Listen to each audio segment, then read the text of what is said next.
और बिहार से मोकामा फायरिंग कांड में बड़ा अपडेट सामने आया। आरोपी सोनू ने वीडियो जारी कर आरोप लगाया है, अनंत सिंह मुझे खत्म करने के लिए आए थे, मैं घर पर नहीं था, बच्चों महिलाओं पर फायरिंग की गई।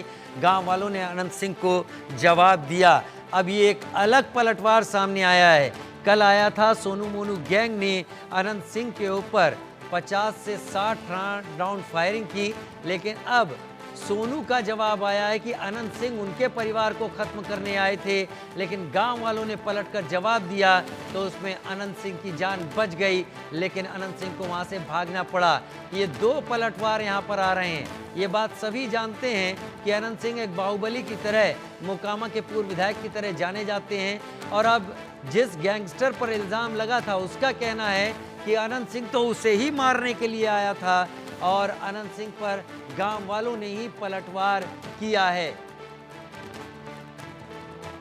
गांव वालों ने अनंत सिंह को जवाब दिया। मोकामा फायरिंग कांड में बड़ा अपडेट सामने आ रहा है। आरोपी सोनू ने वीडियो जारी कर और ये कहा कि अनंत सिंह तो मुझे खत्म करने आया था, ये हमला अनंत सिंह पर नहीं मुझ पर किया गया था, मैं घर पर नहीं था, बच्चों महिलाओं पर फायरिंग हुई, लेकिन गांव वालों ने अनंत सिंह को जवाब दिया, जिसके चलते अनंत सिंह को ही भागना पड़ा।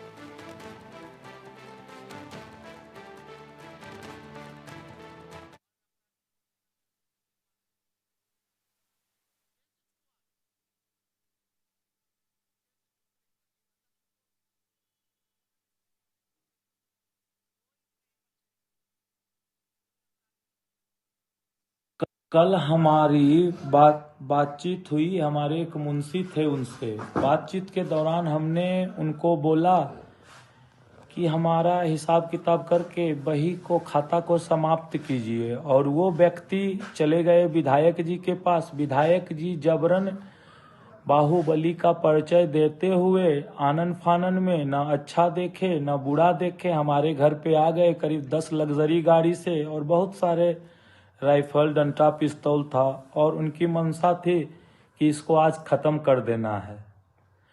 लेकिन जनता जागरूक हुई, हमारे साथ सब कुछ अच्छा हुआ। उस समय आप कहाँ थे जब अनंत सिंह आपके घर पर आए थे?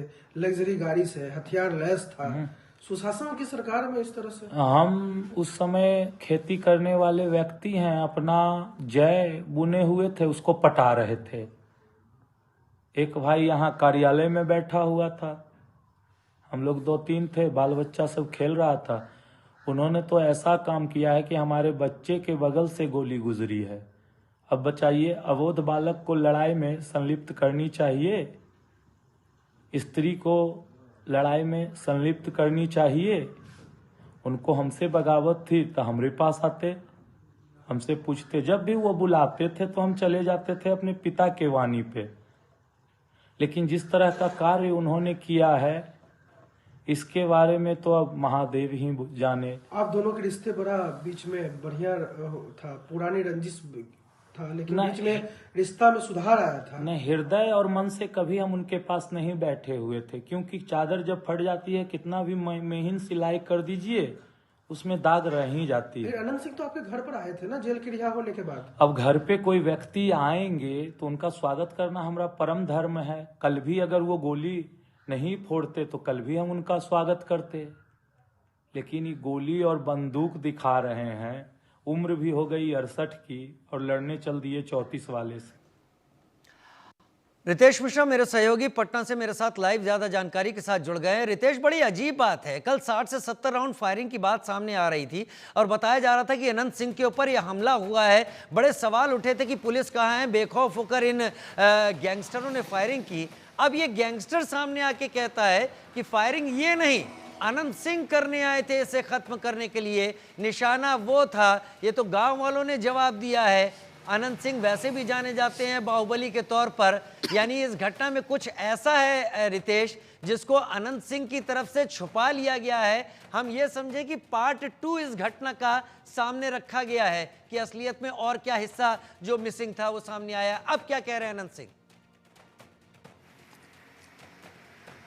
अब बिल्कुल देखिए, अनंत सिंह लगातार सभी चैनलों को बयान दे रहे हैं, लगातार वो मीडिया के सामने आ रहे हैं और खुद को वो दिखा रहे हैं कि उनके ऊपर फायरिंग करने की कोशिश की गई।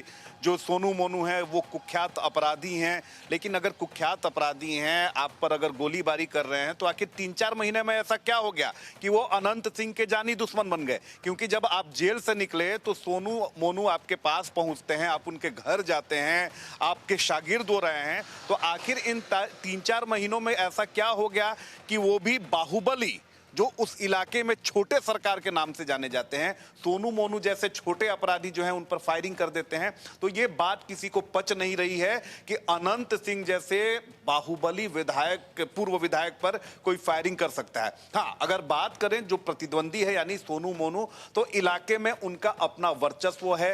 रेलवे की ठेकेदारी से लेकर एनटीपीसी में ठेकेदारी और रंगदारी से लेकर तमाम जो गंभीर अपराध है, चाहे वो हत्या की वारदात हो, अपहरण हो, लूट हो, टाल क्षेत्र में किसानों की फसल लूटना हो, जमीन कब्जा करना हो, मकान कब्जा करना हो, इन तमाम अपराधों में सोनू मोनू की संलिप्तता रही है। कई दफे जेल भी जा चुके हैं। लेकिन सबसे बड़ा सवाल यह उठता है कि इलाके में गोलीबारी होती है, पुलिस देखिए कि किस तरह से छुपाती है सारी चीजों को। पुलिस कह रही है कि 10 से 15 राउंड फायरिंग हुई, लेकिन जो स्थानीय लोग हैं, लगातार हमारी बात हो रही है, उनका कहना है कि 100 से 150 राउंड फायरिंग हुई है। और हमने वीडियो भी भेजा है, वीडियो हम लगातार चला रहे हैं कि किस तरीके से जो ये इलाका है नौरंगा, वो पूरी गोलियों की तड़तड़ाहट से गूंज रहा था। हैरानी की बात है कि AK-47 से फायरिंग की गई है। ये पुलिस प्रशासन, आप पुलिस वहां पर एएसपी हैं, बाढ़ के लिए स्पेशल एएसपी हैं, लेकिन 5 घंटे बाद मामले में FIR दर्ज की जाती है। तो ये बताने के लिए काफी है कि पुलिस वहां क्या करती है। अब ये तो बड़ा सवाल है कि AK-47 से फायरिंग किसने की और AK-47 किसके पास थी, क्योंकि AK-47 अगर बिहार में गैंगवार में इस्तेमाल हो रही है तो बिहार वाकई बारूद के ढेर पर है। AK-47 ऐसे ही नहीं मिल जाती दुकानों पर खिलौने की तरह। ये और संगीन बात आपने इसमें जोड़ दी है। मुझे लगता है बहुत सारे अपडेट्स अभी और आएंगे। रितेश जैसे ही आते हैं आपका रुख एक बार फिर करेंगे। फिलहाल के रितेश बहुत